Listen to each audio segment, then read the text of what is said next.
Good evening, everybody, and welcome back to the Nexus gaming series. My name is Bahamut. On the left-hand side, we got Beyond Gaming, and on the right is going to be Holowife Gaming Catgirls. Yes, a very, very long name for us this evening for our right-hand side team. But we find ourselves here in our Division B Southeast matchup on Towers of Doom. And if you're sitting at home wondering how we got to Towers of Doom, I got you covered, my friends. The home team this evening will be the members of Beyond Gaming. They won the coin flip, opting for map pick priority for game number one. Holowife Gaming Catgirls. Yeah, that's a hard one. I don't know why. Is going to be banning out Brax's Hold on Alterac Pass. They were given first pick priority for this game number one, as Beyond Gaming opted for map pick. They banned out Tomb, Battlefield, and chose to take us to Towers of Doom for game number one. Let's get back into our draft and see what we have here so far for our bans. We are going to be seeing an ETC banned out, as the cow is not allowed with an Alarak to be removed, so that might be a target ban. And Gazlo to be banned out, as they are too much of a force in our current meta. Looking at the ETC with this ban already, they could go for something in the support realm as well if they want to choke that out. They could look to choke out some of the other tanks as well. Garrosh is a great pickup for this map. Diablo's another great hero. You could look at Murden for their kind of poke potential and their mobility. We'll have to see what they opt for here, as these might be target bans. I'm not 100% sure. It's going to be the Chromie, so they just don't want to deal with the sand blasting gnome. And that's an immediate snap onto the Cassia. Are we watching CCL? Are these? This is looking a little CCL draft-ish. Hi Bahaba, hi Bandit, hi Softbird. I hope you're having a wonderful day, my friend. I hope your week's going well, and I hope your Halloween is going to be even better. An Imperious to be first picked for the side of Beyond Gaming. It's not bad, a lot of good setup. A nano boost onto that as well is not bad either. Really good setup from the Ana on top of that. You can nano boost the Imperious, which is absolutely devastating. So I like that tandem right there. We could see main tank Imperious. That was the jam during the CCL weekend for our Icebreaker tournament. Masquerade specifically really showing off their prowess on that main tank Imperious, and I think Fury played one of those as well. But Sonya, Stukov on the right-hand side, so still no main tank for our right team. Could be looking at going for a target ban onto that, or maybe a mage that would amplify their burst or their damage. Jaina's not a bad idea here whatsoever if they don't plan to take it themselves. Li Ming's a great ban as well, because her poke potential and reset are great. Pair that with the Cassia Sonya, who can dive in, allows Li Ming to have a lot of value here, but really depends on what the members of Beyond Gaming want to get rid of, and they're going to focus onto the tanks. They're going to choke that out a little bit further, forcing them onto, well, we'll see what they end up going for on the side of Holowife Gaming Catgirls. Dear Lord, right? Yeah.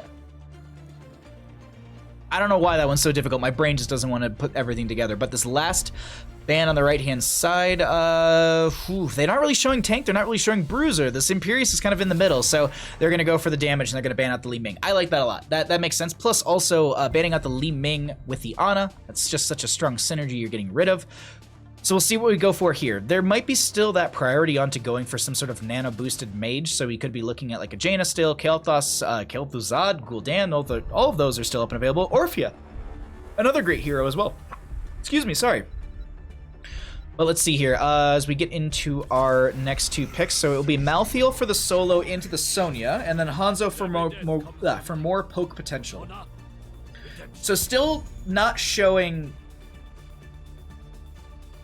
Well, I was going to say not showing their main tank, but this is probably main tank Imperious. I'm a little worried about the backline getting squishy and being dove on. Like a Leap Sonya could really get onto that backline easily. Cassia can kind of run past a lot of it and then get in there with a fend. Next two bans, though, or next two picks, I actually like a Murden here. Dives with the Sonya. Diablo's not a bad idea either. You have the Stukov afterwards, but it's going to be a Tyrael and a Valeera. Such a good Valeera skin, and we rarely get to see Valeera in this game, so I'm excited for our assassin to be looking for those backstabs. And this is what I was talking about. If this is a main tank Imperious, we're looking at another squishy hero, I do think, and this is a playground for Valeera at that point to be able to burst down some of these backline units, or backline heroes. We'll have to see what happens with that one. Going well, just hope SoCal stops burning long enough to enjoy cooler weather. CCO was much fun this weekend, though. Oh, I'm so glad you enjoyed it, Softbird. Thank you for the kind words. I'm really glad to hear that. So, Nubrak main tank. This is a little worrisome, though, because your damage output is highly in the Hanzo. Imperious does do decent damage, but it's just, I don't know. I'm a little worried for Beyond Gaming here. This Valeera on the side of Holowife Holowife Gaming Catgirls is kind of an outlier, so we'll have to see what ends up happening with that one. But we're gonna load it into the game number 1 of our final best of 3 of the evening. Thanks for joining me, everyone. Thanks for being here, and thanks for being such an amazing community. By the way, I think for 500 subs, I think we're gonna do Murden cosplay. On the note of False Dead cosplay, it is going to be soon, I promise. I wanted to do this month, but my friend who would have done all the makeup literally got sent on a 9-day work retreat in the middle of a pandemic. 9-day work retreat. I feel for them. So they'll be back literally on like Halloween Eve, and I think I'll see them on Halloween Day. So I'll talk to them and we'll get it organized for November. And I'll try and get the Decker Kane thing faster as well. I'll try and do False Dead and Decker Kane in November. I think with CCL being on the weekends, it might be a weekday thing. We'll have to see. We'll talk about that in the future. But right now, we got to get into game number 1. Let's go ahead and find out what happens here on Towers of Doom. On the left-hand side, we got the members of Beyond Gaming. We have got... why didn't I read these beforehand? I'm actually going to tab into this. Goose on the Hanzo, Skeeter on the Ana, Mostwald on the Malthiel, Skethanis, I think, on the Imperius. When they were moving, I just couldn't put that together. And Descent on the Anubrak. On the right-hand side, we got the members of the Holowife Gaming Catgirls. We've got Goku on the Valeera, Mandarino? I think on the Sonya, Sailor Twift going to be on the Cassia, Shamhat on the Stukov, and Sir Noble on the Tyrael. Let's get into our mid lane, check out our level 1s, and check out our first engagement. Balak from the Valeera. Combat readiness. Each combo point spent gains 75 physical armor. Oh, this is just a dive-heavy talent. Sonya going to be going into Tough as Nails, which is also going to be more block stacks. Into the Malthiel, you're mitigating some of that. Hanzo, you're mitigating a little bit as well. Hanzo is going to be going into the stacks at level 1 with the target practice. They need to hit every hero once for 30% range increase off of their Stormbow, and every hero 3 times total to get an extra 100 damage off of that Stormbow. Goku in this bottom lane is going to be just matching into Sathanis. Their Imperius is going to get locked down and go down, and that's going to be Holowife Gaming Catgirls. There we go. I said it alright in that one. Finding first blood on Towers of Doom in our best of 3 series. Malthiel being forced back here. Most went into the on uphill horse at level 1, so expect them to do some double soak rotations. Maybe make a rotation down into bottom lane for a little extra help down here. Some brilliant management skills right there. 9-day work trip retreat in a pandemic. Neo.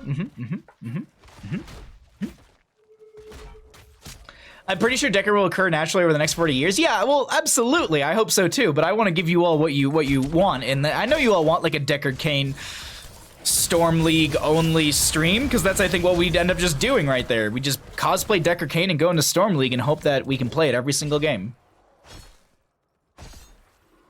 Oh, Meebus, how's it going, bud? All right, let's focus in on this a little bit on my end, as Anubrak is going to be going into Regeneration Master, Lightning Fury, Thunderstroke for the Cassie at level 1. It's going to be amplifying their actual Lightning Furies. They're going to find this Malthiel in the top lane, but they're not going to be able to get the burst damage they need for the kill. Malthiel able to walk away, but they need to be cautious of this Valeera floating around, but that does give them the opportunity to push in this bottom lane 4v3.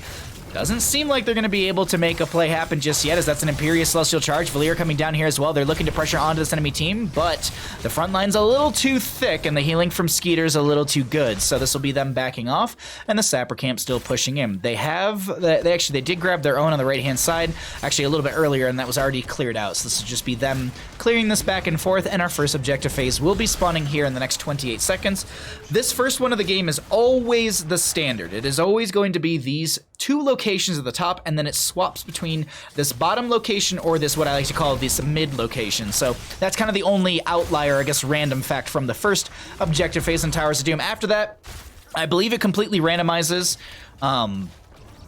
I feel like it's very often we get like the single or double altar in the lower half of the map, but then there's case to be said about getting double towers in the top left and the right. So solo lane will trade these out. This is pretty much the end user agreement of Here's the Storm, that when I go to Towers of Doom as the solo laner, I will not touch my opponent's bell tower. And we just saw that right there. And so 36 to 36 when it comes to core health, the members of Holowife Gaming Catgirls is going to just regroup down over here, but the same can be said about Beyond Gaming, who are looking to make something happen here. Sailor Twift can be diving in. Sathanas is going to be looking to back off. Sir Noble doing the same thing with the Eldruin's Might. Mandarino is going to be just spinning to win in lane. 7 talents here around the corner for both sides. Valera looking for a target. I think Goku was interrupted or at least revealed right there. Pustule spread around from the Stukov. Lanes are fairly managed, so no one's going to be winning out with any sort of catapult advantage right there. Sath is trying to step in, but they only get the Impale interrupt from Descent. Mana bars are low, especially on Shamhat. Look at that. Look at the... Oh my god, look at these Stukov, but also Hanzo on the opposing side. Goose very low on their own mana. Sleep Dart connecting onto Man. Or I guess Mandarino. Hey, Day. Oh, Day, did you hear the Day music earlier when we were about to start? Wow, that's a very quick target practice from level 1. But there was some Day jams earlier before we got into this. I wasn't sure if you heard it.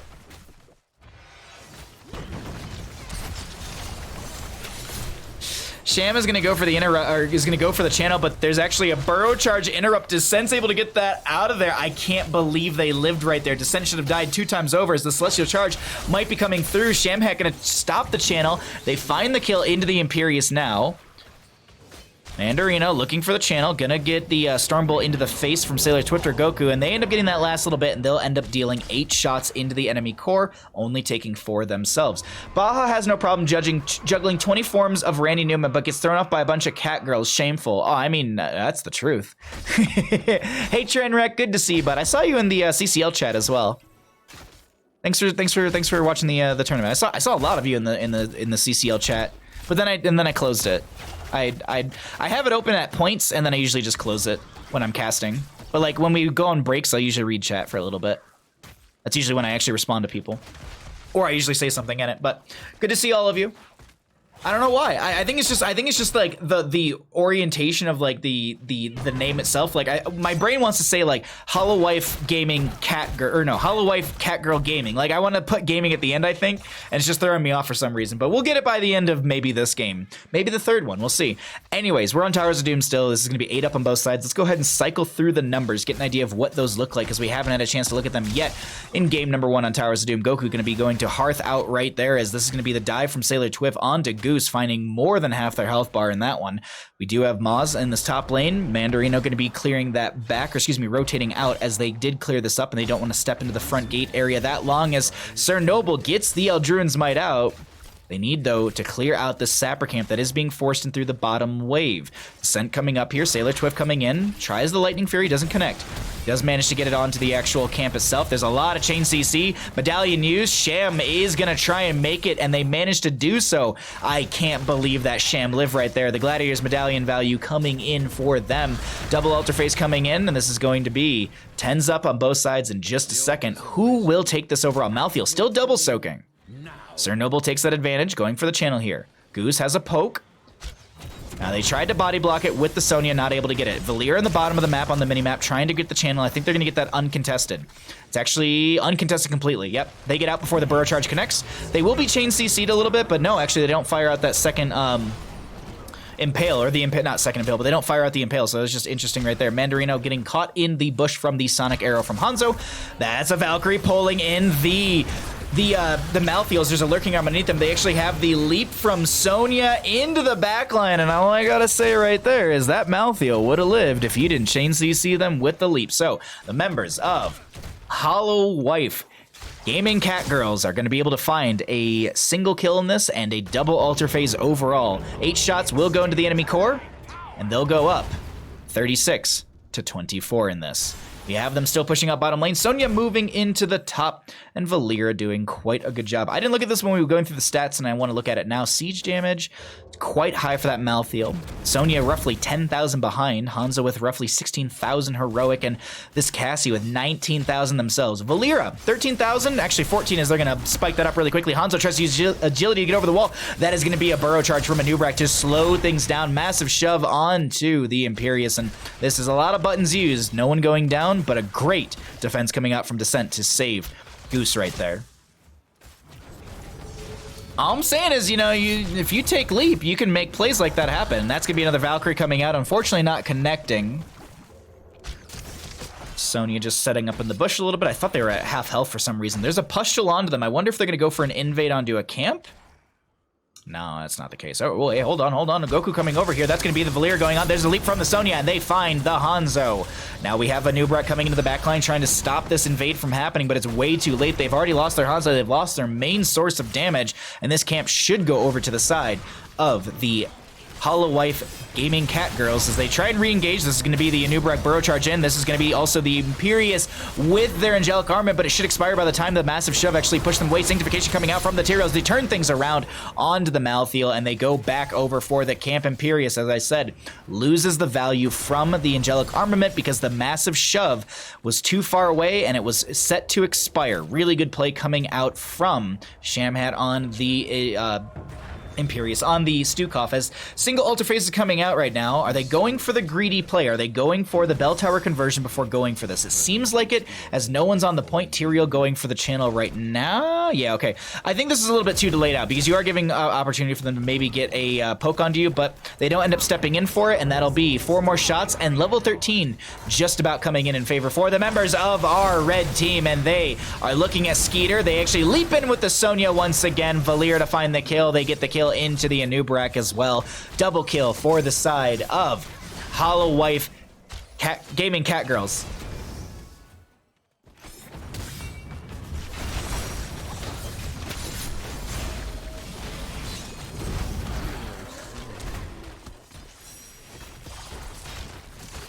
Of course, I had to come by and check out all the action. It was so good. It was so much fun this weekend. There's just so much good HOTS this past weekend. I was seriously so blown away. The grand finals was so good. If you missed the grand finals of the Hero CCL Icebreaker tournament, I highly recommend you go check them out. I don't want to spoil anything. I'm not going to spoil anything, but I'm just going to say that they're good games. And that's all I'll say on that matter, is we have 13 talents here just around the corner for the members of our blue team. Beyond Gaming looking for that talent here to maybe take the fight to the enemy side during this next double altar phase. We know it's double altar because we can read our minimap. For anyone that doesn't know, the minimap is free. It's not DLC. You don't have to pay for it. It's not expensive content. It is something that comes with the game. So we can look at that and know that it's going to be double altar phase in the upper portion of the map, and we know in 30 seconds that it will be coming out here as well. Sonya and Cassie are looking to push up the top lane with a Sapper camp. Selthanis is coming up here as well to push things back. Moss is doing their best to step into this, but they're a little bit low. They got to be careful. Goku and friends could look for the wraparound flank into this, and I think that's exactly it. Maybe they're going to look for Skeeter. Skeeter is all by themselves, and Valira is seen. There is a shimmer on the ground. There's going to be Hanzo revealing with the arrow, and they dive into the Nubrak immediately to try and get the value from their actual stealth form. Altar phase is up and available. Goku on the right-hand side dashes towards their own altar. I think the game plan right now is delay. Delay them so you can go for both of these. They get one with the Lightning Fury. That's going to be the channel from the Valira. Skeeter going for it, interrupted by the Eldruin's Might from the Tyrael. Descent looking to step into this, looking for the angle for the Burrow Charge. Skeeter once again, not going to be interrupted, but does end up backing off after they drop the Bidec Grenade out.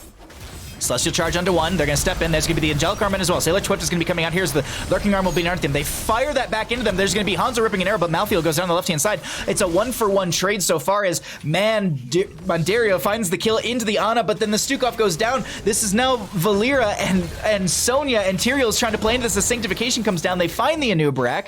This will be a triple kill for our red team as Holowife Gaming Catgirls looking to take the channel into this, but Hanzo has that level 1.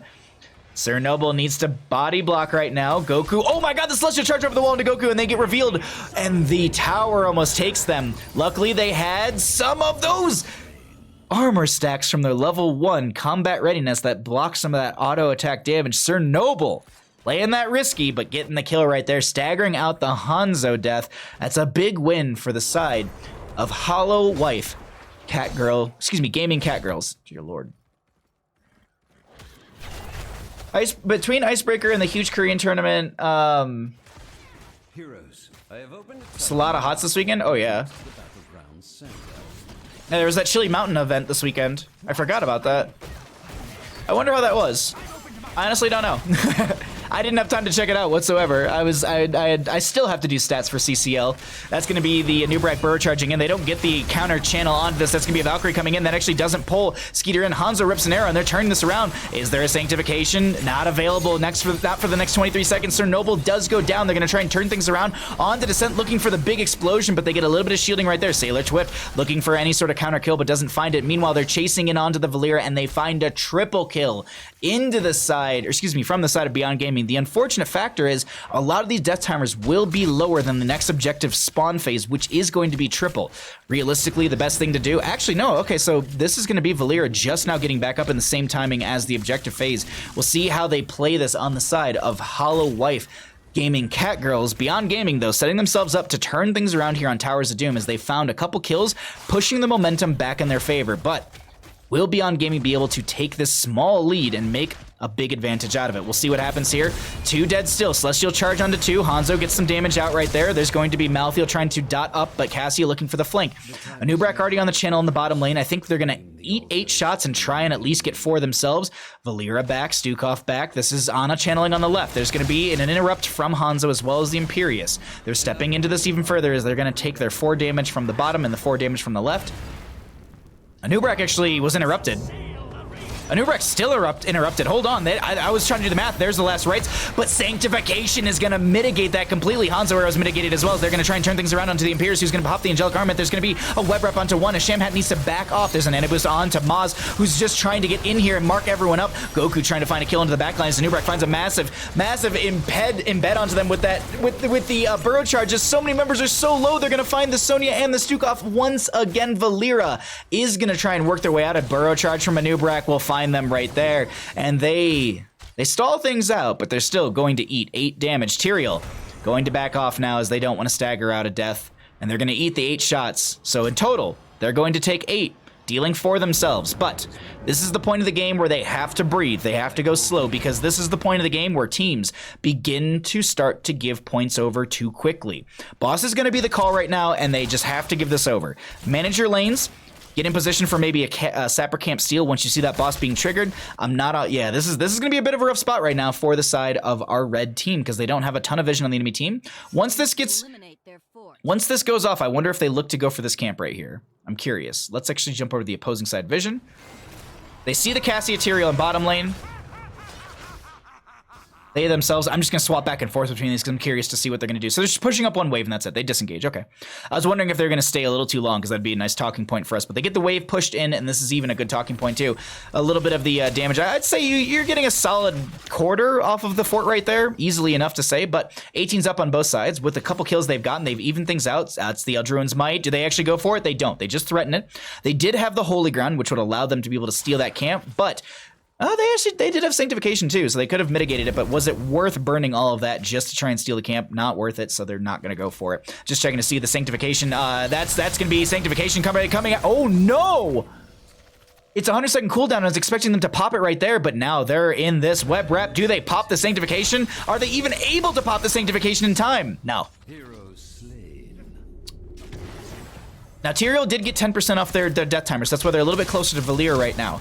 For anyone that's wondering why they got 10% off their death timer, it's because of the fact of the trait change that happened a few months ago. So the trait was actually changed to the point where that is Sonya game. Okay, apparently can't click on Tyrael, but for every enemy hero that is hit by their trait, which is going to be the explosion that Tyrael does at the end of them dying, you get 10% off of your death timer per hero hit by the explosion. So you always want to optimize the amount of heroes that are going to be affected by that. Whether you get a kill with it is one thing. Whether you actually get, wow, that is so much damage coming in. That was 8 shots right there, if I'm not mistaken.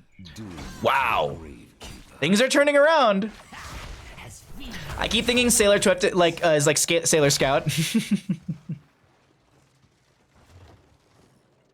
Oh, the cat jams. This is a close one. Like, we went from 28 to 8 to 16 to 8. Like, this is Holowife Gaming Catgirls. They're losing their momentum in this, and they got to find a window. They've actually lost the experience advantage as well. Malthael going to be going into Final Curtain at level 20, so not going to be going into the buyback, if you will, or the no one can stop death. Valera is pushing on a little bit of mid lane. Does go stealth, sees Maz in this mid lane, looking to maybe 1v1 into them. Sailor Twift's over here. It's a little bit of a bait. There's going to be there's the Valkyrie. The cleanse was used. Did Malthael go for the 13? They didn't. So they don't have their own self-cleanse. So that's going to be Gladiator's Medallion for the next 5 minutes. Can't click on Dead Horse Heroes, yeah. I couldn't click and bring up his portrait. That's what I couldn't do. So I couldn't, like, because he was dead, it just kept giving me Sonya. So I just want to talk about this whole, you know, Archangel's Wrath, the Tyrael's death timer by 10% is the whole thing. That's all I wanted to talk about. But double altar face. This won't be game ending for either team based on the current bell towers and based on the current HP values, but that's a turnaround. Hanzo rips an arrow. There's a burrow charge from a Nubrak. There's a sleep dart as well. Angelic Armament misses. Leap comes out from the Sonya. That's going to be a massive shift from the Stukov as well. The Cassia was web wrap as they're going to try and burn through that as quickly as possible. Sanctification was used by the Tyrael on the ground. They did go into the Holy Arena. I couldn't think of the actual name for it, but the Anubrak goes down. That's why you saw the extended duration, but that will be a trade onto the Sonya with the last rights right there. That's going to be the second stack for the Malthael. Lurking Arm onto Maz, who's trying to make their way out, but that's going to be Cassia fending, and that's a wonderful Valkyrie into Skeeter, who's going to go down to the members below us as Goku tries to get out of here. Do they have a dash? Do they have anything? Celestial Charge won't get hit, but now Scouthanis, did they step too far out? Oh, wait, no, they get this. This is game. They can get this. They just have to burn down this fort, and they don't have anyone in the fort. Oh, this is risky, though, because look at this. This is such a risky play right now. Death timers are long. Goku holding around. Celestial Charge is used, so they know they have that burn down. They're going to go in for the 1v1 right now. Tyrael going for the channel on the bottom lane. They have that right there. That's going to be the 4 shots coming in from that one. This is Cassia coming in as well, and this is looking like this is a Imperius who either needs to make a final stand, or yeah, this is they're going to pop their Angelic Armament. They're buying some time, but Anubrak 3 seconds from coming back. It's possible. They do have the center point right here. They have to channel it and get through it. There's going to be the Imperius going down. Goku stepping over here. Look at this. Is such a smart move because they can get the Valkyrie. They're just going for whatever they can just to interrupt us, as that's going to be the leap from the Sonya, and the game goes over to the side of Holowife Gaming Catgirls. GG. Well played. That was an insane back and forth. I thought that was going to be a turnaround from Beyond Gaming. But not the case. The members of Holowife Gaming Catgirls gonna go up 1 in our best of 3 series to close out the evening.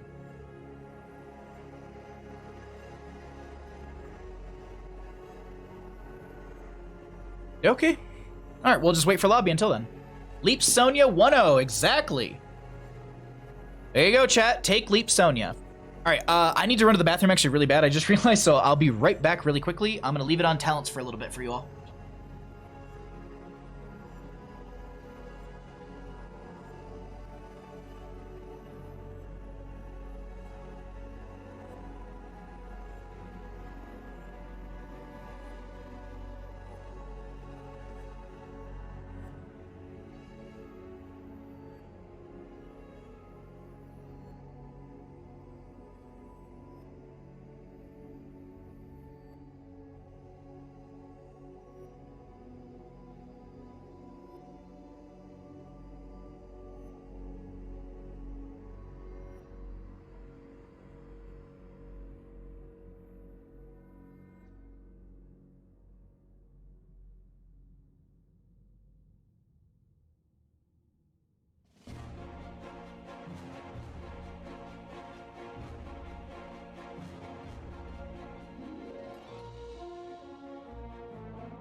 Okie dokie, okay. The only stat that matters. That is true, Softbert. That is very, very, very true. Whew, sorry, I turned on the fireplace as well. It is freezing in the house, and I don't want to turn the heat on for the entire night, so because I'm not gonna be in the entire house for the rest of the night. I'm just gonna be in the living room after this, yes. So we could be seeing our final game here in just a second. Let me see, did I miss a lobby invite? Doesn't look like I missed one, so that's good on my end. Awesome. Small treat for the Bandit boy. Oh, Bandit, do you want a little? Yeah. Thought I almost fell off my desk. You good boy. Here you go. Thank you so much, Softbird, for redeeming the small treat for the bandit boy. Thank you, thank you, thank you. Whew. Let's see. This is not my match. That's Phoenix Rising versus Ubu. Well, I guess while we're waiting here really quickly, let me get you an update on to our schedule. So tomorrow night, we're going to be doing... oh, God, I keep forgetting about this. So tomorrow, actually, we start stream super early. We start stream at 3:30 PDT. I have to update my schedule. I'm going to be doing a best of 5 series with actually Michael Udall. I'll be casting the 30K versus Sidestep Kings show match. That's going to be a best of 5 series tomorrow at 3:30 PDT. I'll be on my channel, and it'll be on Michael Udall's channel as well, so I'll have a command for a multi-link for that, so you can support both of us. And then after that, at 6 o'clock PDT, I have Phantophosia, you know that spooky game everyone's playing, and I'll be playing that with Day, Dids, and Foxington for a couple hours. And then Thursday, I'm going to be doing Hero CCL staff playing Heroes. So the bunch of us are going to get together and play the game on Thursday. So come by for that one. I think we're going to do like Doa, myself, Workhorse, Jules, Warak, I think was it. I might try. I'm going to try and bug Grubby and see if he wants to join. It is very late for him, but I just don't know his schedule sometimes. Like sometimes he's literally still playing. So that'll be Thursday. Friday is going to be a fun stream because it's going to be the day release, or it's going to be the release day of Little Hope, which is the new Dark Anthology Pictures game. So if you ever played Man of Medan or Until Dawn, those are from the Dark Anthology series, and this is the new one. And it takes place in Salem. It takes place during the 1600s. It's supposed to be spooky. It's supposed to be witch-based. I'm super excited for it, and that's going to be Day and I bringing you all that action on Friday. For Saturday and Sunday, there's no Hero CCL this weekend. We gave the players a weekend off to prep for the regular season itself. So, with that, we are going to be having Saturday, Sunday off. Monday will probably be off as well, and then the next week I will be back with more casting, more games, more fun. 16.4K to 20K. Oh, okay. I think you're talking about like damage or something. Yeah, so tomorrow's a long day. Tomorrow's actually a really long day for me because I basically get up, work. Oh God, yeah, no, tomorrow's a really long day because I get up, I use my lunch break for my CCL meeting, I finish work. I actually have to clock out of work early, which means I have to start work early. I'll probably literally finish work at 3 and clock out at like 3:15 and eat dinner and then start stream at 3:30 and then stream until like 9 o'clock. Oh, tomorrow's a long day. Tomorrow's gonna be a very long day, but I'm super excited for it. Mostly excited for the streaming and casting part, not so much excited about the waking up early and going to my other job part.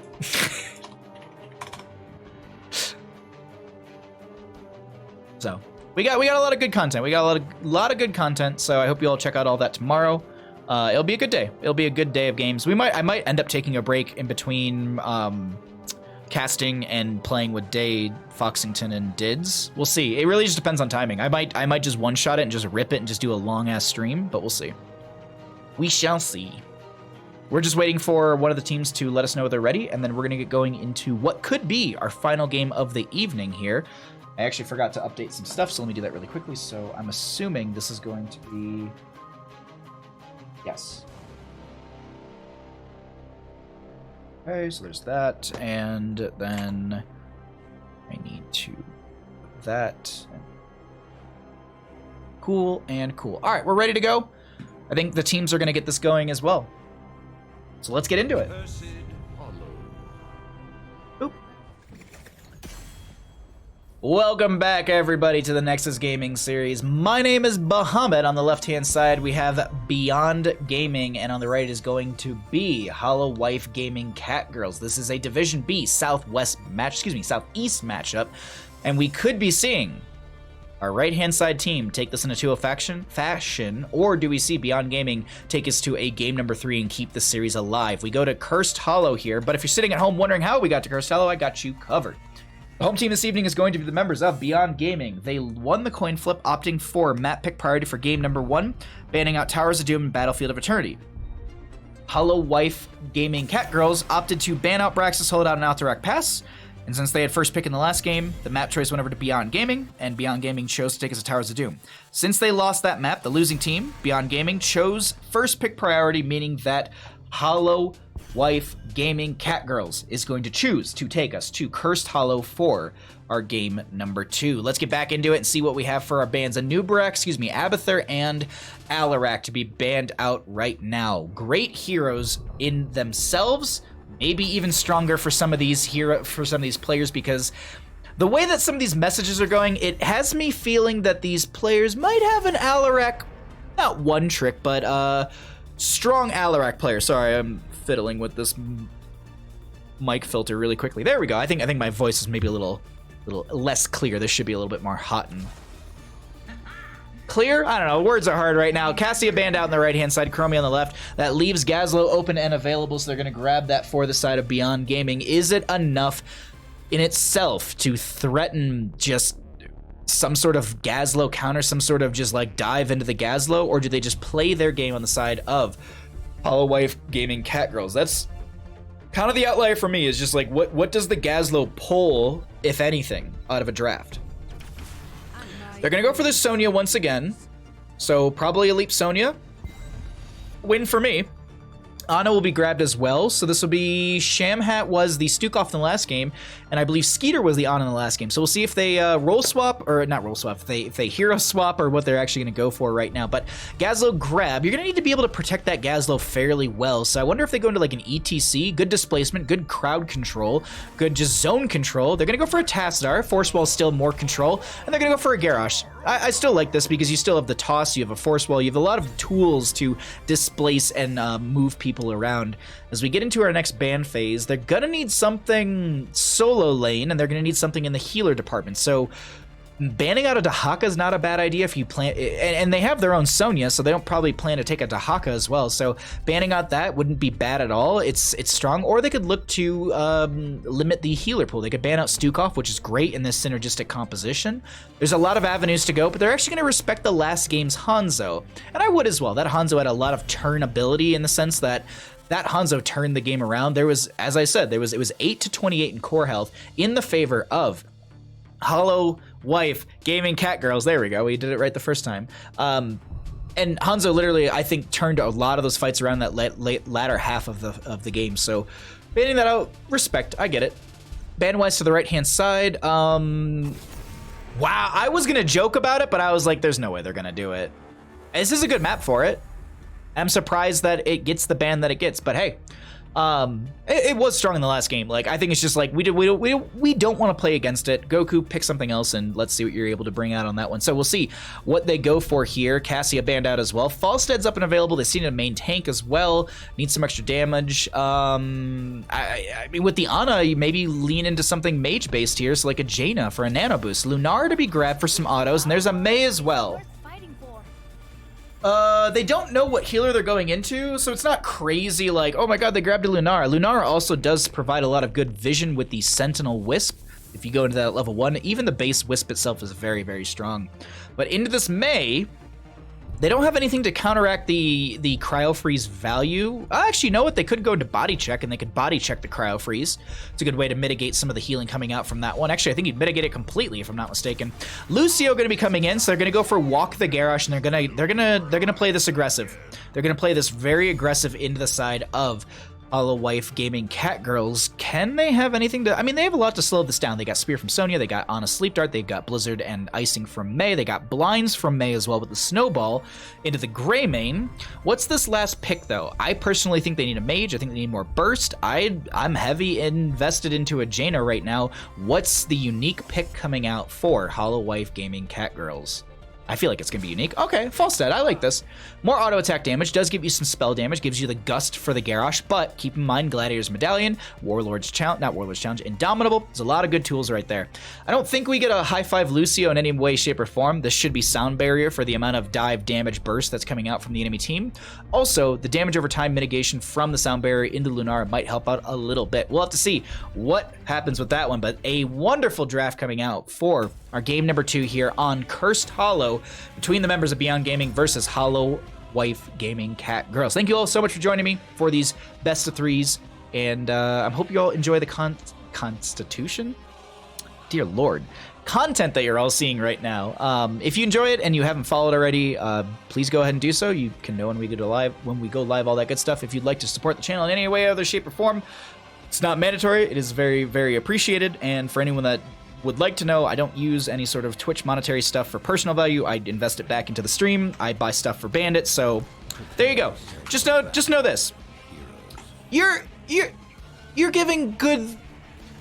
You're giving subs to Bandit. There we go. I could not think of the word. Let's get into game, everybody. Let's go ahead and find out what happens here. For game number 2, on the left-hand side, we have the members of Beyond Gaming. Moswald will be on the Garrosh. We've got Skeeter on the Lucio. Goose could be on the Greymane. Descent will be on the Tassadar. And AFK in core is going to be Southanis is on the Gazlo. On the right-hand side, we got the members of Holowife Gaming, Catgirls, Chernobyl on the May. It's going to be Mandarino on the Sonya, Goku on the Falstead, Sailor Twift on that Lunara, and Shamhat on the Ana. Let's get into this one. And if you enjoy the Constitution, please go vote. Yeah, go vote. Go vote. You got like 9 days to do it if you live in the U.S.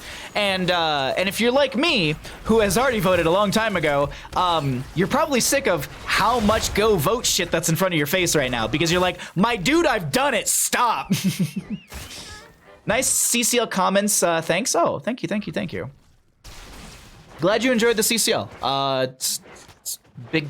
I'm very, very proud of it. I'm very, very proud to be a part of it, very proud to be someone who worked in developing it and someone who works to develop it. So thank you. If I could give every single hour of my day towards CCL, I would. Maybe we'll get there one day. But right now, we're on Cursed Hollow in game number 2 in our Division B Southeast matchup with Beyond Gaming on the left-hand side and Holowife Gaming Catgirls on the right, who are up 1 in this best of 3 series.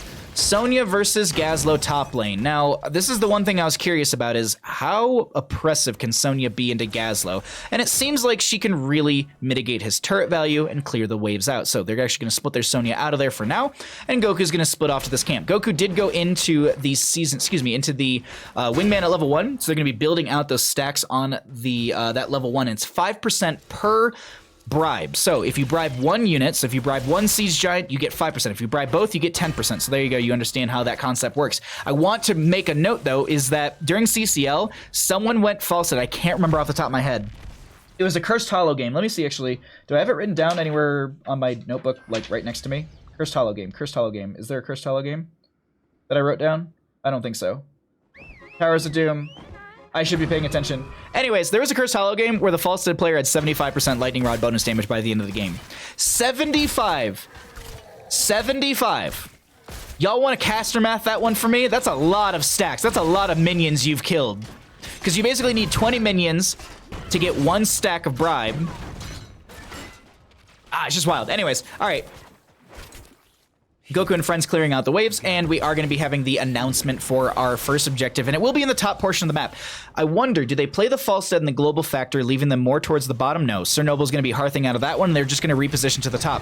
They could look to get a pick onto this Gazlo, but the Gazlo's not playing the lane super far forward, so I don't think they're going to find a gank. Goku coming up here. They do have a slow off the hammering, but I don't think there's enough CC on their team to be able to find this. They're actually going to have Gazlo step into the bush. They're going to pop the Indomitable, and they're going to go down. Excuse me, they popped their Gladiator's Medallion. The Indomitable is what Garrosh took at level 4. 40-second cooldown for a self-cleanse. How long is that one, by the way? 1.5. So essentially, Garrosh has 2.5 seconds of unstoppable available to them through the Gladiator's Medallion and their Warlord's Challenge.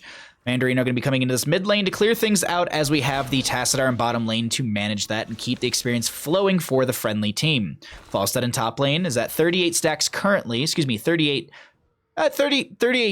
units killed, and so they've got basically 1 bribe. Once they kill 2 more units, they're able to get the bribe onto a siege camp. Next siege camps are going to be basically a minute to 20, a minute to 10. 1 stack equals 5%, so 15 bribed. Yeah, what's 15 times 20? I mean, that's actually probably pretty easy. It's like, what, 300 units? Is that 300 units? Did I cast them out that quick enough? 15 times 2, then add a 0? Yeah.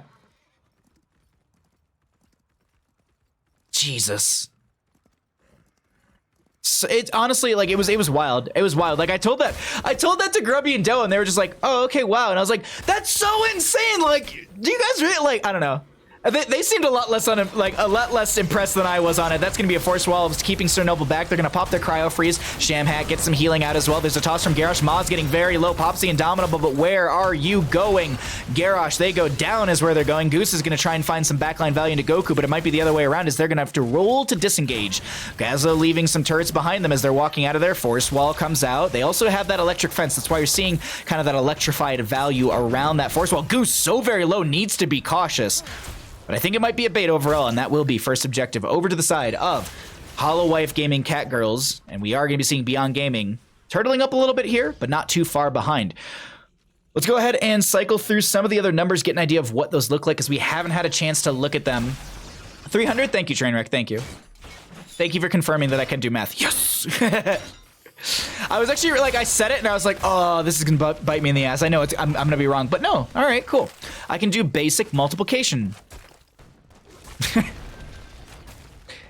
For anyone that might be newer to the stream, this is actually a big win for me. I never can do math this right. That's why we have the joke of caster math. That's why we also had Heroes Hearth, the Hero CCL Twitter posting about, like, there was a random meme they actually posted, like, Saturday night into Sunday morning of, like, you know, them. No, it was Sunday morning into Sunday night into Monday morning where they actually posted this meme. It was really, really good. Go follow the Heroes Hearth CCL Twitter page if you don't, because there's just a lot of good information there for the actual season itself. As the 10 Talontiers have arrived for our red team, the Holowife Gaming Catgirls are looking for a pick, and they find it in that Tassadar in the top lane. I was honest to God, I'll be honest, I was staying down here because Sonya took leap again, and I wanted to see if Sonya leapt. But looks like the Lunara might have been the one to do their leaps, and they will find that kill into the Tassadar. Curse goes out in favor for the members of Holowife Gaming Catgirls, and this is risky. Leap comes in from the Sonya. Leaping strikes out from Sailor Twitch as well. There's going to be the avalanche from the Mei to block them from the disengage. South Annis is so low. That's going to be Goku flying in, and they don't care because there is no fort damage into them. Moss is going to go down right there. They pop the Indomitable. Goku looking for more minions, and they're going to push this up onto the fort while the friendly team actually splits away. The boss, seemingly a bad call, might have been a bait for the enemy team the entire time. Greymane pushing out the top lane with a camp. Lunar going to be coming in here, and that's a flank position. No 10 talent here. Actually, Greymane just now getting it. What are they going into?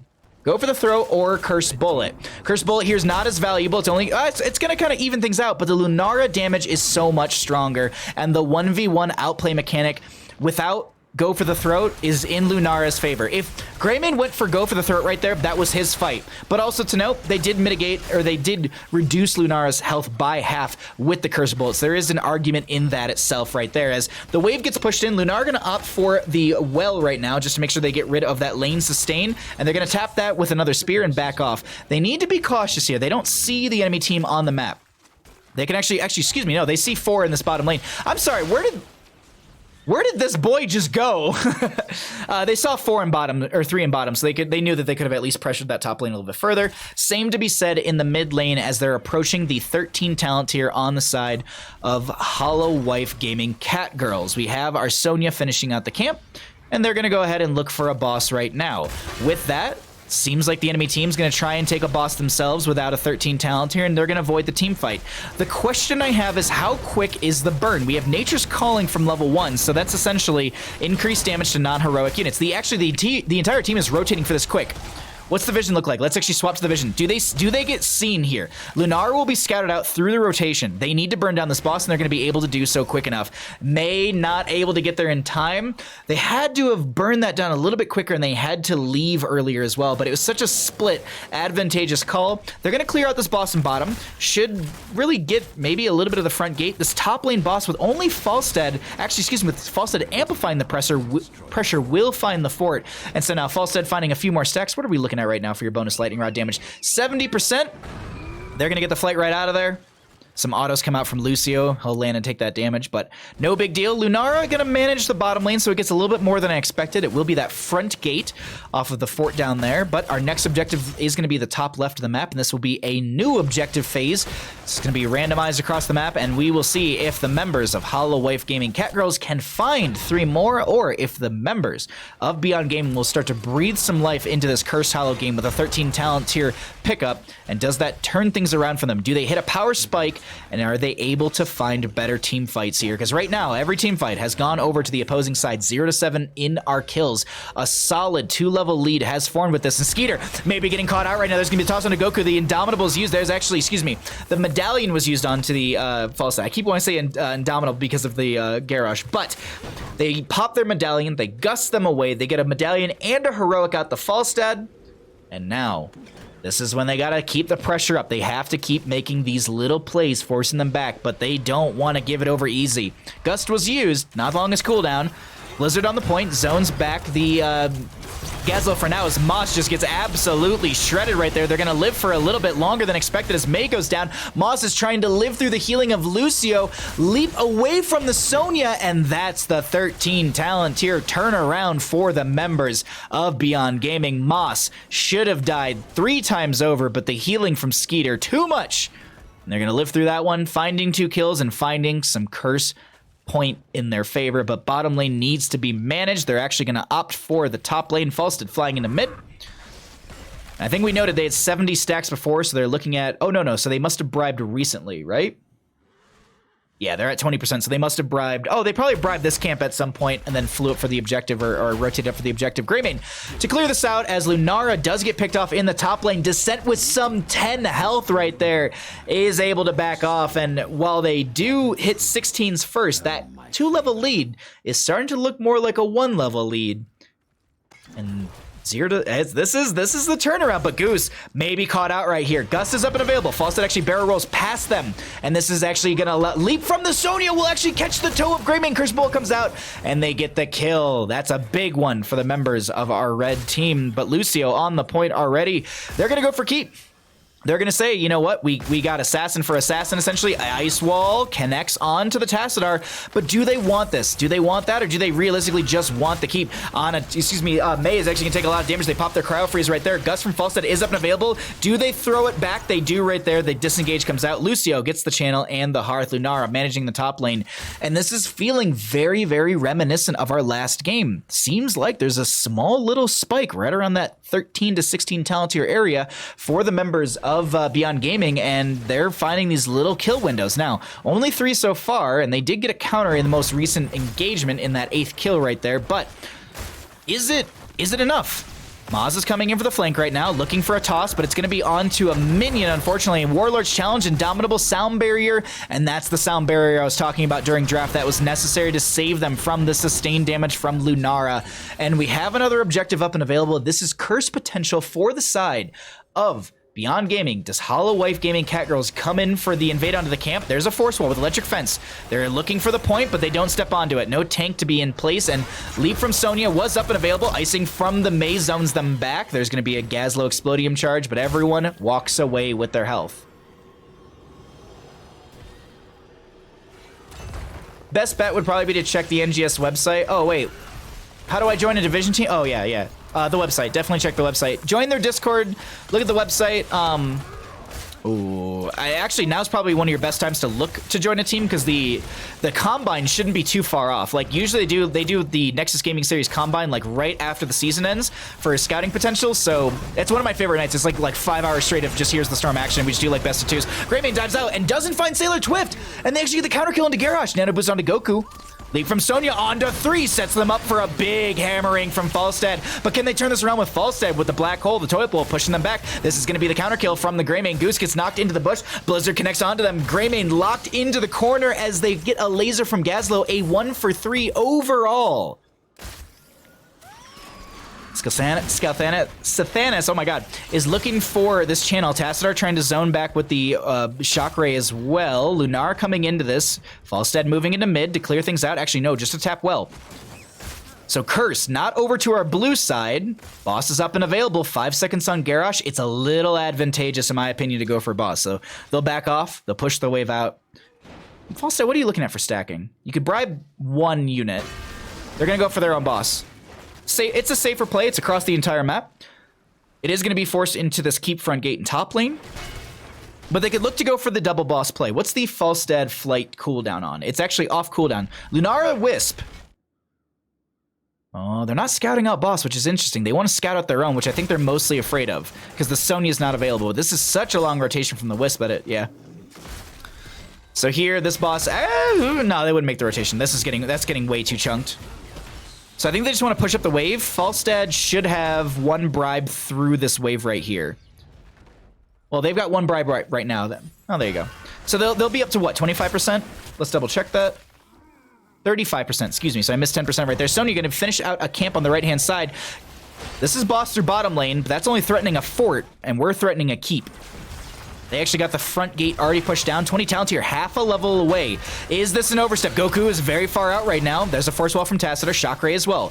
Sonya already on the point for the Cursed Channel potential, but it's only going to give them the 2 out of the 3. Ice Wall onto the Gazlo, Explodium Charge on a Sailor Twift. There's the Robo Goblin, I believe, was used by them because that gives you self-cleanse. Yeah, no Medallion used, Robo Goblin will be used. Boss will not find Keep. Boss and bottom lane will find Fort. And with that, they're going to push up 1 wave in mid. No, they're not going to. They're going to back off right now. Barrel Roll, Hearth from Goku, and this will be Boss and bottom lane cleared out, and they'll find their 20 talents here in that. Next objective will be 19 to 20 in our levels, and it is going to be in the bottom left of the map. A better position for our blue team, but talent tier-wise, more in favor for the red. What do they do here? They can't find a level that quickly. It's just not going to happen, unfortunately. They have to play the lanes way too aggressive right now.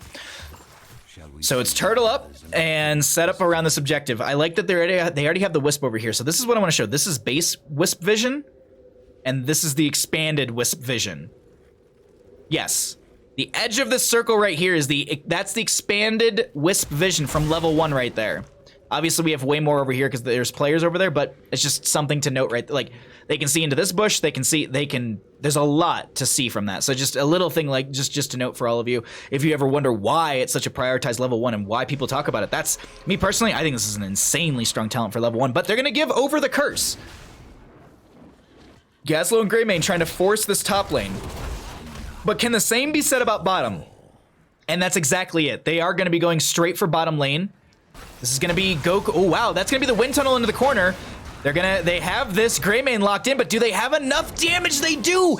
The overextension from Greymane, and now they're gonna look at Moss. This is Moss getting low here. No leap is available. Ice Wall is gonna zone them away. Sonya gets the auto necessary. Leaping strikes from Lunara with the nano boost is gonna shred through Skeeter's health pool, but they're able to get into their Hall of Storms as the bottom lane keep does go down. Falstad working their way over here. Unstoppable, use light leaping strikes out. Sir Noble goes in with the Cryo Freeze. Their level 20 upgrade is gonna keep them alive with the flash freeze right there. Sir Noble so very low, avoids the shock ray from Tassadar. Sleep Dart doesn't go out to connect. Excuse me, Sleep Dart doesn't connect. Falstad moves into mid lane though, wants the second keep, wants more pressure in these lanes. Now actually looking for top lane keep because this is even lower. What's our damage percent on this? I think it's actually gonna be like 40 something.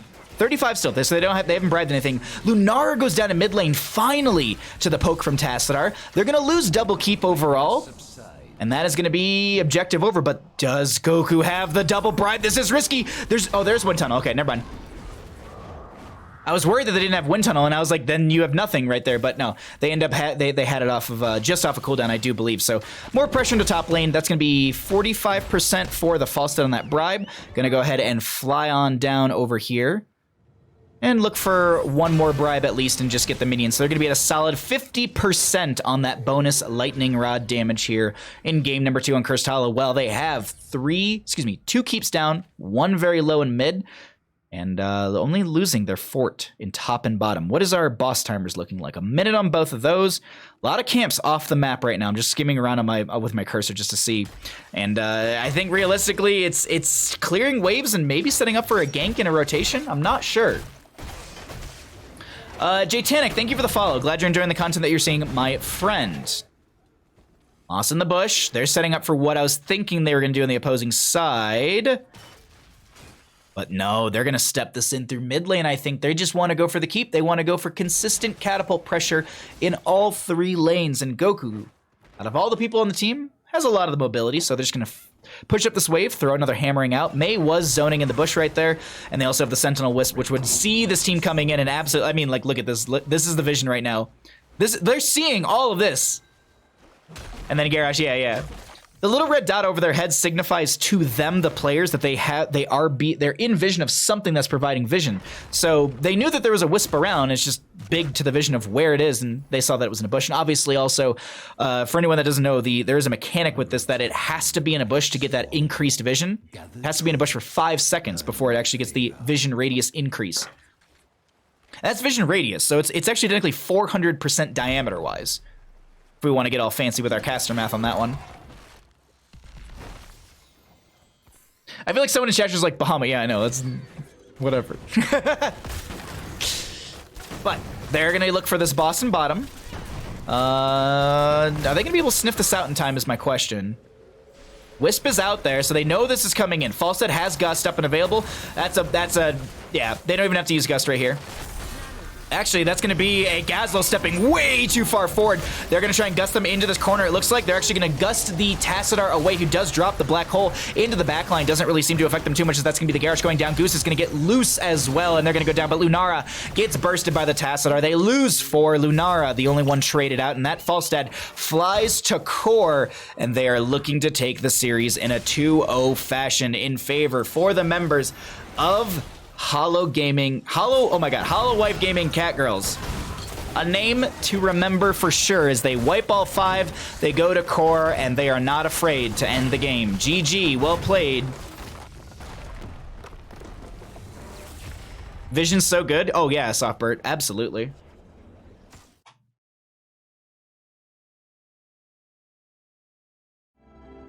Arnosis, thank you for the follow during that game. Glad you're enjoying the content you are seeing, my friend. What is the skill level of this? Let's see. Oh, thank you, Trainwreck. So the average MMR in Division B is Diamond 5, it looks like. Leap is 2-0. Let's go, baby. Leap. Yeah, there you go. It's just, you know, the right talent at level 10. The correct talent at level 10. All right, let's get an interview going here, because Chaboy kind of needs to run to bed soon.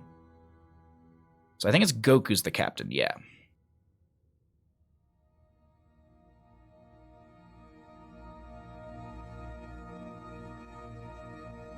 All right, talents. And then we'll do an interview, and then we're going to raid someone over.